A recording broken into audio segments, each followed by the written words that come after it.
So far we've kind of talked about, the Chinese what China is doing, what the U.S. and Australia are not doing. But, the Pacific Island nations are not just, secondary characters in their own stories. They have their own agency. What are things that they should be doing? I'm glad you asked, because this kind of a bit infuriating. A lot of the talk about how to engage with the Pacific Islands in a place like DC says, we need to work with the Pacific Island Forum, which is this regional grouping. The regional grouping there are several regional groupings. There's one called the SPC, which does very good work, very good technical work. Pacific Island Forum specifically is supposed to be about kind of political and economic policy making in the region. I can tell you what they haven't done. They haven't objected to U.S. Coast Guard cutters being blocked from the ports of two of their members when they were on operations that were supposed to benefit the region as a whole. They also haven't said, those Pacific games that you want to run, Sogavari, and that you said are so important that you're not going to have your election. We think the election is more important, so we're not going to go to your Pacific games. Yeah, there are all these things that they could be doing to back up each other and the things that they say they stand for: democracy, transparency, accountability, human rights, sustainable development, all of those things. So the Pacific Island Forum, which has an enormous amount of Australian and New Zealand influence in it, is not making even the most basic stands that you'd think would be no-brainers. And what's kind of more interesting is it fragmented a couple of years ago when the countries of the North Pacific, and again, these are the three freely associated states: Palau, Micronesia, Republic of Marshall Islands, as well as Nauru and Kiribati, left because they felt like they weren't being properly represented in the choice of Secretary General. And they had put forward as Secretary General somebody from Marshall Islands, country that recognizes Taiwan. And it's possible one of the factors that made it that Australia and New Zealand, along with a few others, voted against that Secretary General was because he was from a country that recognized Taiwan and the Chinese wouldn't like it. Well, they've agreed to come back in, but one of the conditions is essentially they get to pick the next Secretary General. And they've just said that their candidate for Secretary General is going to come from Nauru, which is another country that recognizes Taiwan. So the Pacific Island Forum now is going to have to show whether it puts Pacific cohesion over not annoying China. It's going to be a very interesting election, that election. When is that election? I'm not sure, but they're kind of discussing it and negotiating. There are meetings going on, but the announcement was made very recently that Nauru is going to be putting forth the Secretary General candidate. And Nauru, I don't know if you remember, but Nauru held a regional meeting at one point, and the Chinese so-called diplomat tried to get his way, and he was basically shut down by the Nauruan leaders. They're good.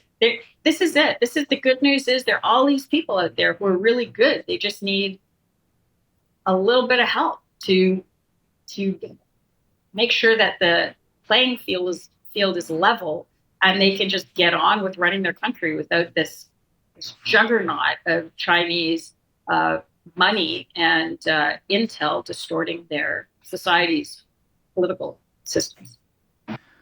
Well, thank you very much for joining us again and telling us about what's happening. Hopefully, the next time we have you on, you'll break your streak and things will have gotten better in the Pacific. Well, yeah, we can, or we can talk about another place where the Chinese have created all sorts of problems. The Pacific will be fine, and then we can get back to talking about what they're doing to Canada.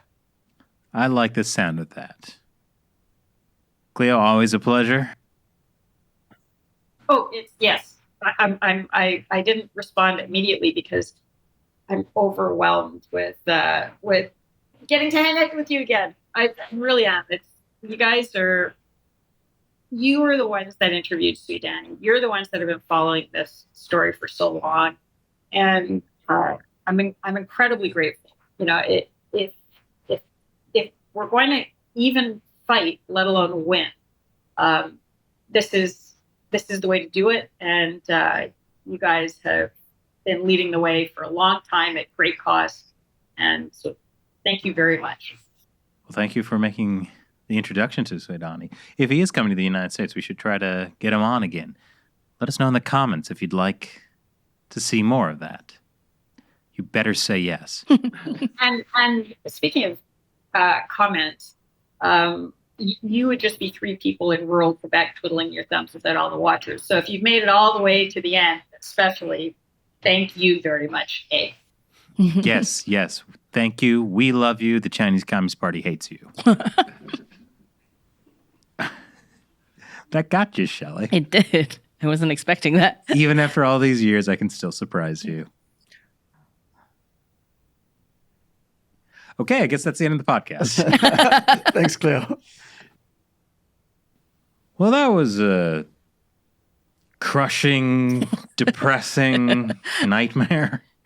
Yeah. It's like there'll be some good news at the end, right? Yeah, I feel like we were promised good news and then did not get good news. Yeah, the good news was like, hey, there are some good people in the world. It's kind of unspecific good news. Yeah, like a general, there are good people left who and are like still supposedly fighting. I'm part of that. I don't buy it. I wouldn't be a member of any club that would have me as a member or whatever that was. But yeah, I think the sad thing is just like how little anyone is paying attention. Oh yeah, total head in the sand. No media coverage. Well, I can explain that. So I was looking at whether it'd be possible for us to actually go to the Solomon Islands. I've never found a place on this planet that has an inhabited city that is harder to get to than the major cities of Solomon Islands. Like, it's so hard to get to. It's more than 2 days of continuous travel. Hard to get to from the U.S., less hard to get to from Australia. Yeah, like if you're in Brisbane or even Sydney, like you can fly from Brisbane to the Solomon Islands. So I really can't excuse that. I meant from like if you work for the New York Times, you have to fly New York to L.A. They're not going to send someone from the New York Times. They Right. should send someone from like, their Asia people. Yeah, and they could, but they don't. I was trying to give them like a, I understand why you're not dedicating a lot of resources, but you're right. That's stupid.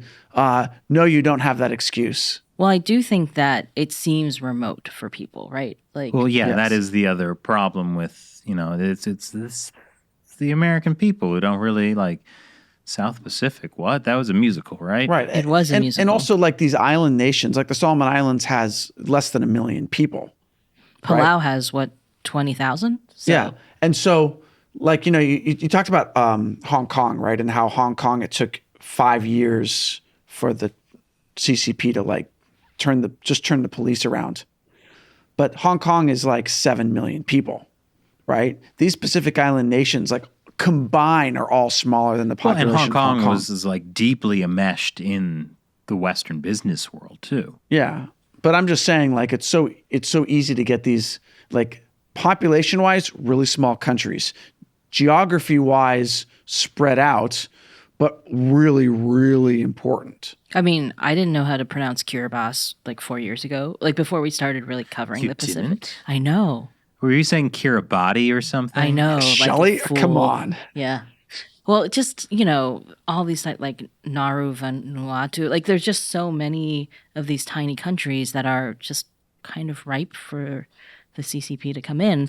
Because we don't know what they are. Well, also, it's infuriating that a lot of it is due to our own incompetence, right? Like Yeah. her stories about like U.S. like military vets in these islands not being able to get their medicine shipped to them. Committing like, suicide because they can't get PTSD treatment yeah, for that's fighting in U.S. wars. It's like that's terrible. Like, Yeah. it's inexcusable. So Yeah, definitely. you can see how. I mean, now I think the U.S. government is kind of trying to do like a late kind of 180. Well, on it's a like lot we of- were saying earlier. It's like this weird, like the left hand doesn't know what the right hand is doing. Or it's not even that. It's that the left hand hates the right hand, is trying to do everything it can to stop it. Wait, hold on. What is the left hand and the right hand in your analogy? The left hand is always the side of evil. The accusers, the bad. The right hand. It's the sinister side? Yes. No, but I Being very actually biblical. meant like, are you talking about like the left hand is the State Department and the right hand is the DOD, No, or just like the forces that are like, hey, we should show support for Taiwan. No, we should make sure they don't get to speak at the Summit for Democracy because that would be bad. We don't want John Kerry to be in the same place as the president of Taiwan. yeah, that would be awkward. Yeah. Yeah. And it would be Kerry, why insulting. is Kerry? I never understood. Why is John Kerry important? Why does anyone care about him anymore? I mean, Why does anyone care about him? Sorry. look, wrong- if you wrong lose a time for that. presidential election, then it means you just keep failing upwards. By That's that logic, true. I failed. Well, but think about that's right. Like all the people who lost the presidential election, like Buttigieg, Harris. Oh, they bowed out though. Yeah, because they were going to lose. But also because, I mean, anyway. So, but like John Kerry lost the 2004 election to George Bush, right? But then he became Secretary of State under Obama. Now he's the special, like, climate czar person. Like, Yeah. Yeah. It is and bizarre. I mean, we've talked about this before on the show that like there are people within the Biden administration who are mad at Kerry for interfering in their China policy because there were a bunch of leaks about it, a couple of years ago. There's another left-hand, right-hand situation. Yeah. But it's almost good that that happens so we can at least know about it. Like if they're anonymously leaking to the Washington Post, at least that's almost a form of accountability. Do you know what I mean? Well, I It'd mean, be better yeah, if it wasn't anonymous, just saying. Well, yes. Well, I mean, that is supposed to be the role of the media, to check institutions of power. I mean, we just did that episode on America Uncovered about how, like, the major focus of journalism now is that objectivity is bad, which doesn't give me great hope for talking about Palau. Let's talk about the Pacific Islands. That seems more cheerful than that. Yeah. Well, I mean, it's all part of the same thing. It's like, what are they doing? Who doing? Anyone? Okay. Is anyone doing a thing? We're having a podcast. That's right. And you are listening. So together. I mean, I find it both inspiring and terrifying that Cleo thinks that we're on the front line of covering this issue because I know. because we're just three people in a room on YouTube. Like, Couple of knuckleheads. yeah, but still more press than Daniel Soudani has gotten from anybody else. It's crazy. It is absolutely crazy. Well, Well, at least good for us. And good for you. like morally good, not like it benefited you good. Yeah. Cool. Is this how it ends?